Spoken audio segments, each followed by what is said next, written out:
Hello and welcome to this week's Ruby Shoes podcast, delivering the very best local entertainment news across East Anglia each and every week. So this week on the Ruby Shoes podcast, we're casting our minds forwards into sunnier days at the seaside as we talk about a popular event which is coming back to Lowestoft. We also talked to a member of the cast of the Little Mermaid the Musical, which is opening this week. Plus, we've been having a fascinating chat with local author Wendy Holden, who wrote the best-selling book Mermaids Survivors. She's going to be at the Cut in Halesworth this Friday. And as always, a roundup of some of the region's top shows coming your way soon, which you won't want to miss. First this week, with all this wild and windy weather, it's been lovely to cast my mind into warmer, sunnier months. I've been speaking with Des Reynolds. He's the assistant manager at the Lowestoft Seagull Theatre. Now, Lowestoft has been without a carnival for several years. However, after public demand and thanks to the Seagull Theatre, it's coming back this August, and there's lots to prepare, as Des explains. Well, it's really exciting for us to be bringing the carnival back. Lowestoft had a very vibrant and successful carnival over the years, and there's lots of lovely pictures you can find online from the 60s and 70s and 80s. Unfortunately, it sort of ebbed away after the turn of the century, and we've not had a carnival here in Lowestoft, a big full carnival, since 2012. And I think a lot of those challenges have been around the logistics and the organisational challenges of putting together something on this scale. So we've been carnival-less for over a decade now, and essentially the Seagull in the past has never really had anything to do with the carnival, but over the last few years we've built up quite an expertise in doing community events. So we started back in 2021-22 doing events out in the community. We now do a very regular, successful 1940s weekend. We also last year pioneered our children's film festival out in the community, and at Christmas we did a community production of the Christmas Carol in the High Street here in Lowestoft. So we've developed those sort of we've learnt about things like event planning, and we've learnt about road closures and all those exciting insurance questions that you have to do for something like this, and we heard a lot of public demand for the carnival to come back. The Seagull's a grassroots community enterprise, and we very much like to respond to what our community is wanting and is interested in, and that's one of the things that we heard over and over again, that why aren't we having a carnival? Why can't we have our carnival back? And so we thought we would bite the bullet. We've got those skills, as I say, now to be able to hopefully develop something like this. We've also got a big team of volunteers and other supporters across the town who were keen to support us in getting it going. So we've taken the plunge, so to speak. And well done, 17th of August 2025, we will have a carnival in Lowestoft again for the first time in over a decade. That's amazing, Des, and well done you as well. Yes, you've got a team of volunteers, but someone has to be the one to sort of take the initiative and take control and say, and take the blame. Well, maybe. So it's on Sunday the 17th of August, as you've just said, and it's going to be a nice traditional parade starting in Kirkley Park Road, progressing down London Road South in Lowestoft before turning at East Point Pavilion and returning up Kirkley Cliff Road. Now, everybody loves the carnival. How can people get involved? As I say, it's nice and early, got plenty of time. I'm guessing you want plenty of floats. Absolutely. So we've just opened registrations for the carnival, and if you go to the Seagull website, which is theseagull.co.uk, and go /carnival, or there's a big image right on the front page of the website as well that you can click, and that takes you to the information page. And there's really at the moment 4 ways that we want people to sign up. You can sign up to have a float, and that would be amazing. The more floats, the better, as far as we're concerned. If you're going to have a float, one of your first tasks is to find a vehicle. So that's why we want people to start early, because that process of beg borrowing and cajoling a lorry owner or a van owner or somebody into driving a vehicle for you for your float is a big part of the job. So we've started nice and early, so people have got plenty of time to do that. So you can sign up to have a float if you want. If you're a larger group, or if you're maybe a more physical group like a dance company or a walking group, then you can sign up to be walking participants in the in the carnival.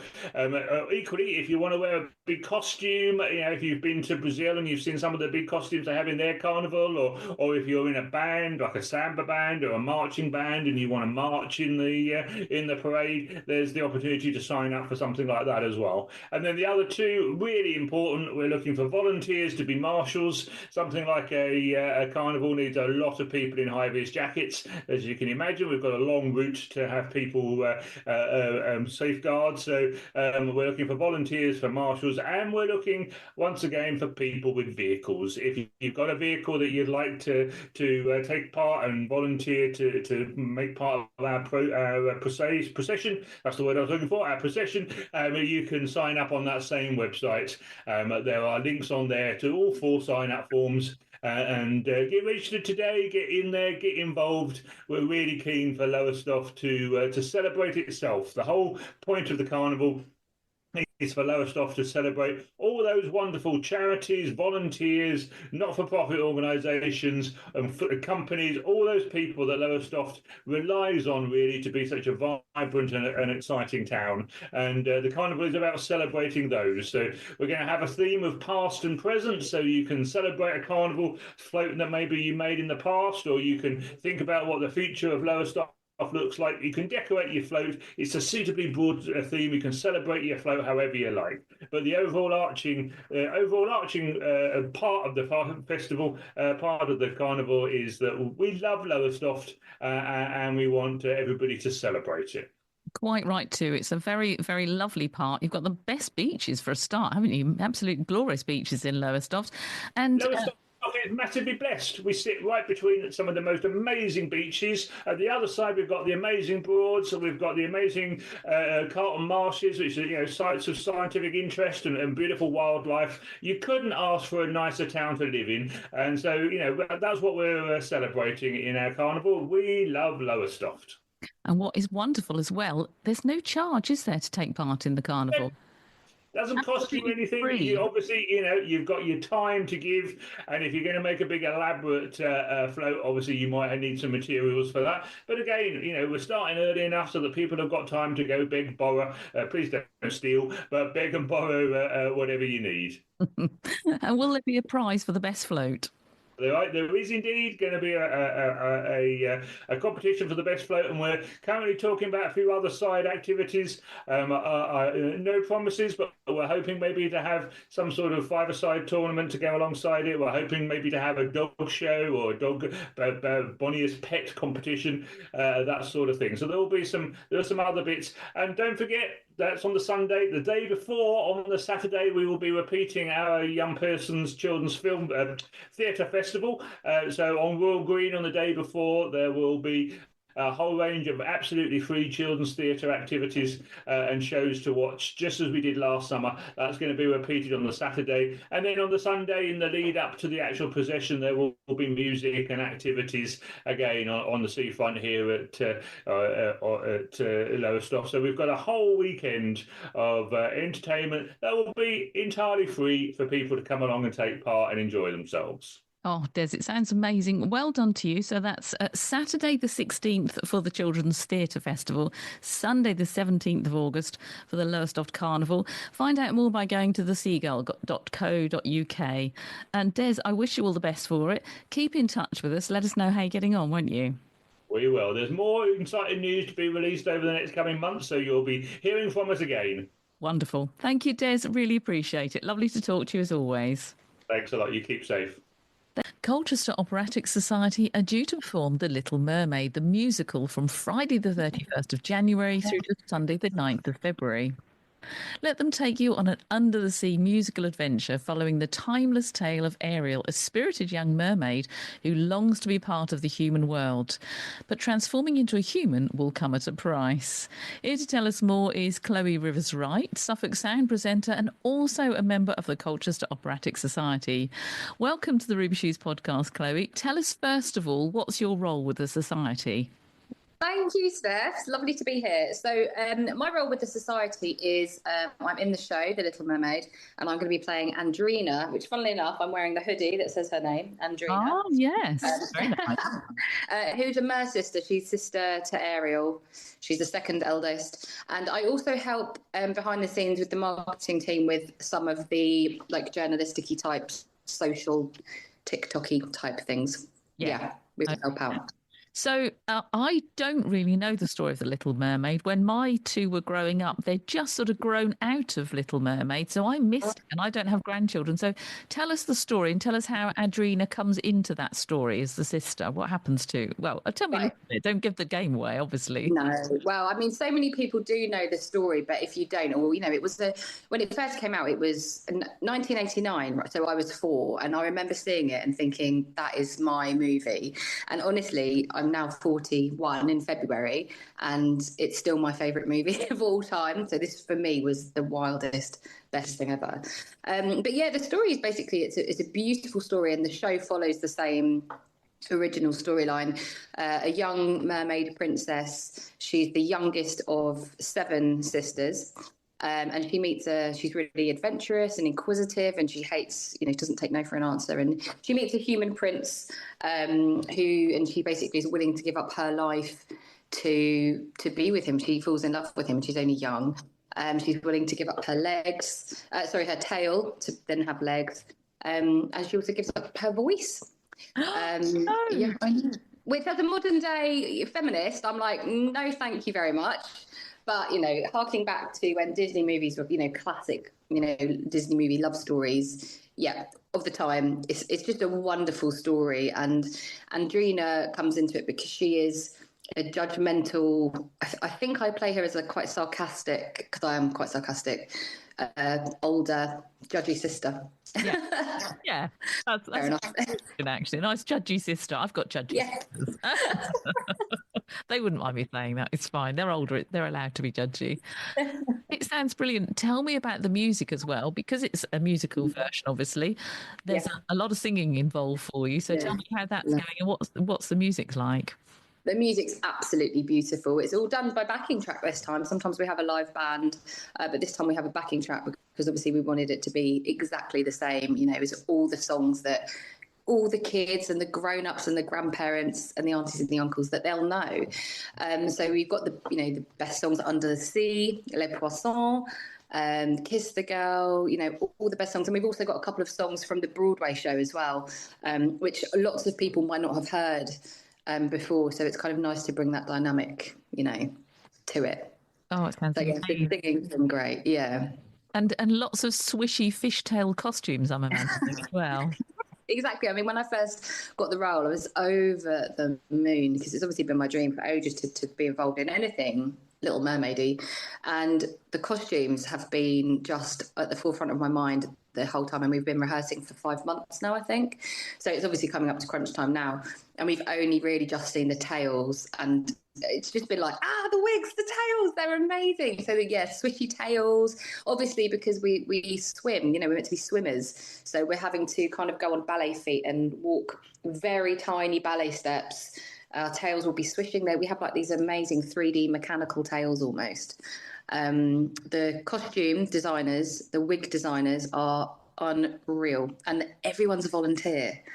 Wow. Which it makes it hard to fathom how much work people are putting into this production. It's like you'd be getting a full-time wage for doing the amount of work these people are doing. So everything is like, tip top. That's amazing. And you mentioned that obviously it's sort of crunch time now. You're getting really, really close. It's this Friday opening night. Yeah. How are you feeling about that? Obviously excited, but is there nerves as well mixed in there? Yeah, definitely nervous. I mean, we had some rehearsals recently and I've been fluffing lines. I'm just like, when you think about, you overthink something, I was just like, I can't even remember what I'm doing. But yeah, definitely nervous. Although every time I'm on stage, I don't feel nervous. I just feel happy. So I feel elated, and I actually feel really emotional about the whole thing. And I think we all do, just because it's been like, I mean, I hate the word labour of love because it hasn't really been a labour at all. It's just been completely full of love. It's just going to be really emotional. First night, we're all going to be crying, every night. And then the last night, we're all going to be crying at the end. So I think, yeah, we're so emotional and excited about it. It sounds absolutely wonderful, and clearly you're very passionate about it because it's got such an emotional attachment. It's going to take you right back to your childhood as well, isn't it? Don't worry about fluffing the lines, because only you and the cast know what those lines are. The audience have absolutely no idea, so just smile, switch the tail, and it'll be absolutely fine. Exactly. The creative directors know, though. They'll give us a little slap wrist if we get them wrong, but no, we'll be fine. We'll be fine. They'll be fine. You worry about them afterwards. They'll be so impressed with the overall thing that you've done that they won't worry about the odd fluffed line. So the tickets are available on mercurytheatre.co.uk. I take it there are some tickets left, and you'd like people to jump on there and snap up those last few seats? Absolutely. Yeah. Go on the Mercury Theatre website. I think the first night might be sold out now. And obviously on the weekend, there's low availability, but there's weekday tickets, and there's also matinee tickets. So great for, if you're bringing young kids. But yeah, have a look. The tickets start from like £15 and they go up to £26. So, it's not much for an amazing night out. And the Mercury is amazing. It's had a full renovation not long ago. Beautiful modern theatre. A huge capacity. I think it's like over 550 people capacity. So, yeah, it's a stunning venue. Really comfy chairs as well, because I'm a bit of when I go in to watch a show, I'm like, need to know that I'm going to have leg room and I'm going to be comfy. And they do have both of those things. Wonderful. Well, you've sold it perfectly for us, Chloe. Thanks so much. And also, I take it Colchester Operatic Society always looking for new members? Yeah, thank you for saying that. Definitely. We call them COS for short, Colchester Operatic Society. We've just celebrated our 100-year anniversary, and we have coming up after The Little Mermaid, we do a big yearly production at the Mercury, and then we do a concert at the Headgate Theatre in Colchester. The concert is called Back to the Past, and that will be going on in June, so they'll be auditioning for that soon.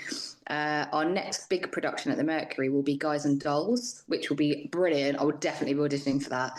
And also, it's worth me mentioning as well that we have CO2, the youth group, and we're quite closely connected. Like, we love the kids from CO2. Some of them are in The Little Mermaid, and we will go and watch them in shows. Like, we have there's like a social family dynamic that's just lovely. They're putting on Charlie and the Chocolate Factory, which is going to be great. I am so gutted I'm too old to audition for that. I love Charlie and the Chocolate Factory. That one. Somehow I will wangle my way in there. And they just did Legally Blonde, which was just incredible. And that will be at the Mercury Theatre as well. But yeah, we're always looking for new members. It's, you can come and audition, and the creative team, who are Adam Woodhouse, Neil Somerville and Laura Hicks, are so lovely and friendly and brilliant to audition for. So if anybody is thinking, I want to join a group, I want to sing, I want to dance, go along and audition when they have their open auditions, which if you go on the website colchesteroperatic.society.co.uk, you'll find all the details there. But it's just, honestly, it's been the best thing I've done of recent years, joining COS. It's been great. Wonderful stuff. It's been great to talk to you. Break a leg, Chloe. Send our best wishes to the rest of the cast as well. And I hope it all goes fabulously for you, especially that beautiful tail. I can see it in my mind right now. Yeah, I know. I haven't even seen mine yet. I've seen Ariel's, and I just screamed my head off, so I can't wait to see mine. I will also scream my head off. If you fancy something completely different, head over to the Cut at Halesworth for The Teacher of Auschwitz. It's all happening this Friday. That's Friday the 31st of January. And it's presented in conjunction with the Halesworth Bookshop.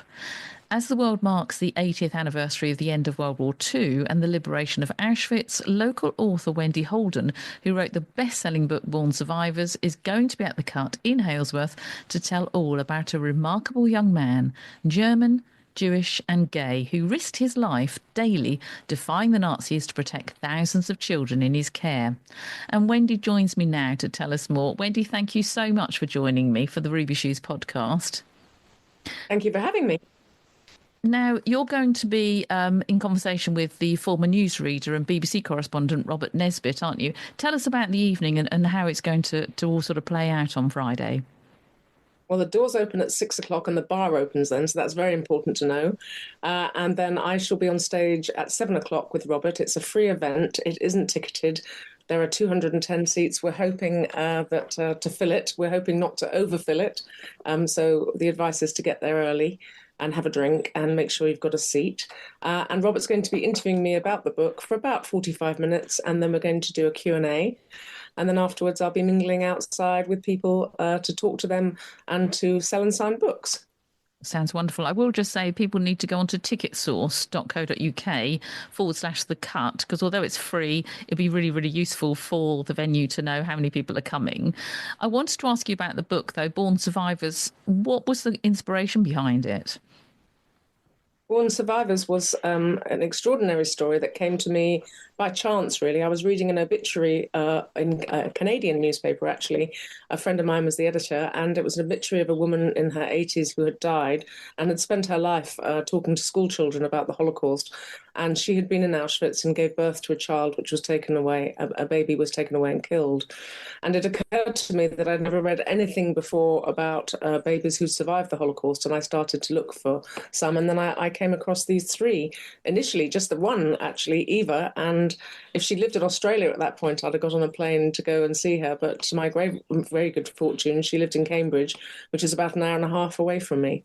So I went to see her. I got her number, and she invited me over for the day to talk about her late mother and what an incredible woman she was. And at the end of that day, I asked if she would do me the honour of letting me write her mother's story. And she reached out and touched my arm and said, "I've been waiting for you for 70 years.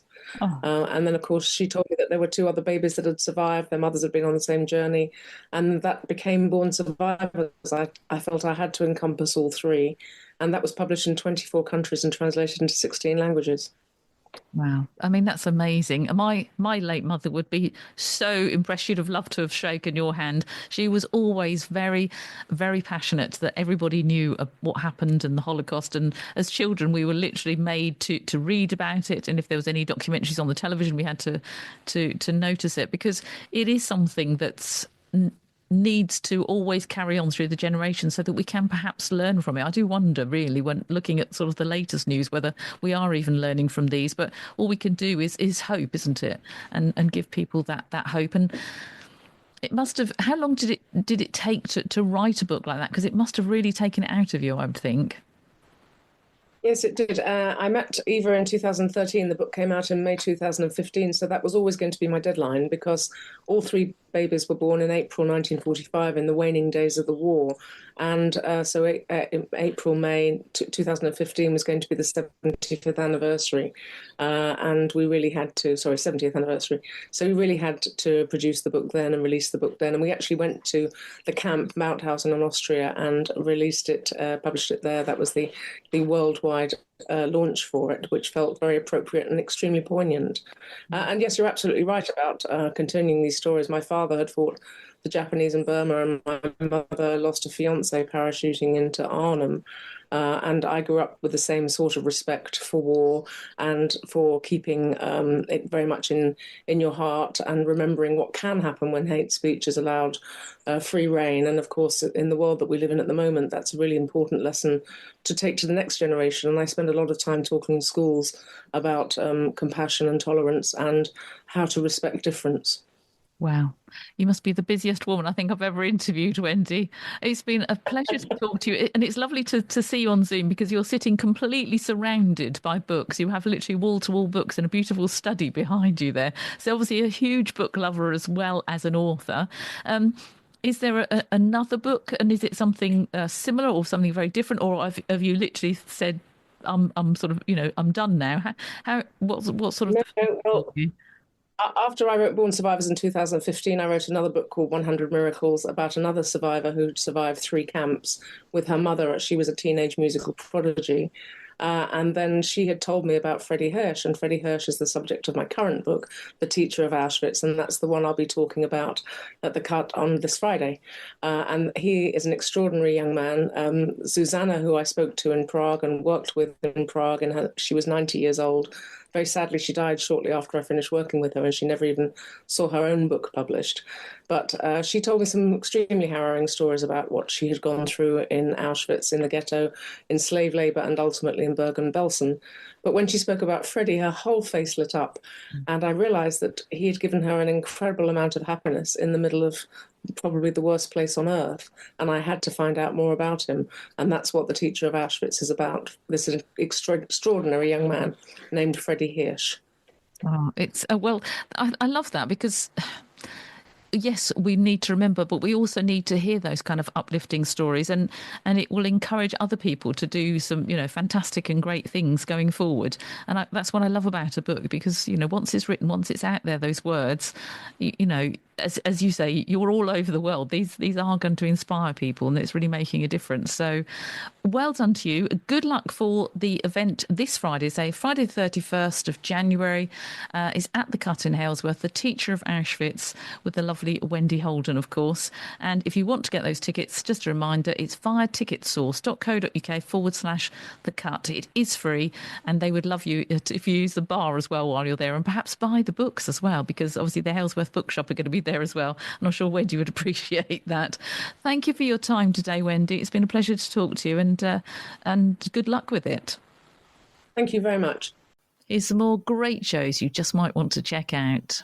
What's on across Suffolk with Stephanie McIntyre. Sponsored by Ruby Shoes Podcast, your weekly entertainment news podcast. Available from your smart speaker, Apple, Spotify, or you just follow Ruby Shoes Podcast on Facebook and click on the weekly podcast link to listen.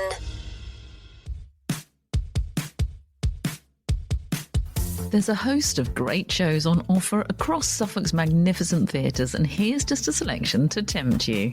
Wednesday the 5th of February through to Saturday the 8th at the New Wolsey Theatre in Ipswich, the Guildford Shakespeare Company bring you Pride and Prejudice. When a host of eligible bachelors descend on the small community of Meryton, hearts are set racing, and the tranquil world of the Bennet family is set into a whirlwind of passions and possibilities.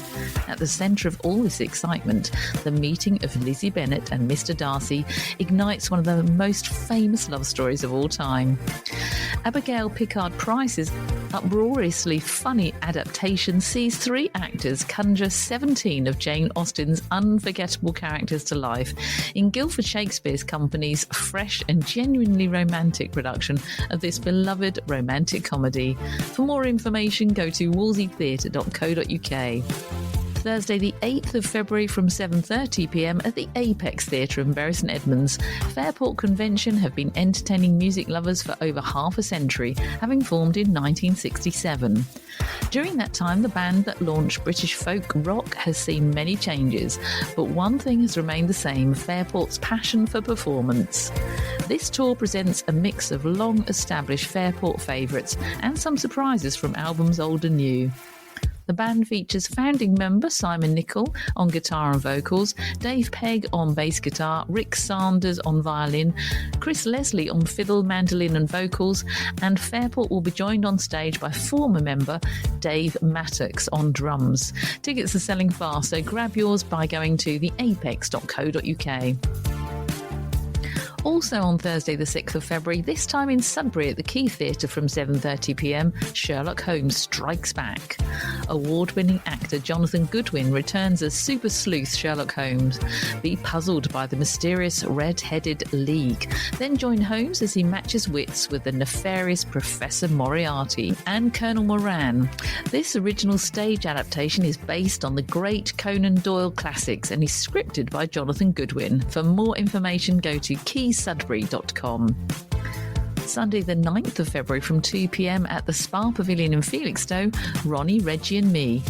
TV legend Fred Dinage, chosen by the notorious Cray twins to tell their official story, became one of the very few people allowed into their inner circle.